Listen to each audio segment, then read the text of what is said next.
The column selector is similar to the row selector, except it allows you to filter out entire columns.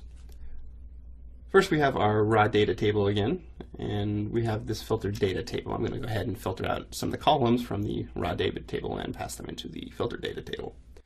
Let's begin by adding a column selector. It's located in the third item down under reporting in the component palette, and we'll drop it onto our window. Now you can see it's blank right now. That's because we have to provide it with a data set. If we scroll down in the property editor, and we see our data in and data out properties, we'll bind data in to the raw data's data property, and you can see the columns are listed here. Next we'll click on our filtered data table.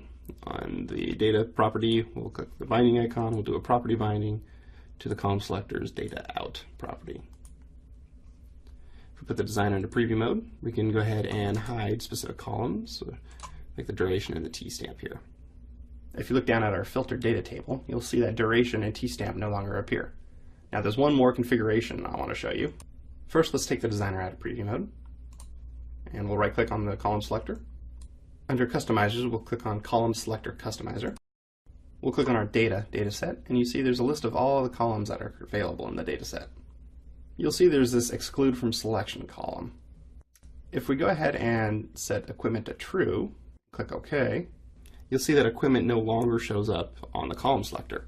However, it is listed down here, so it's important to note that exclude from selection doesn't filter out the column. It just determines if you're able to filter by that column or not.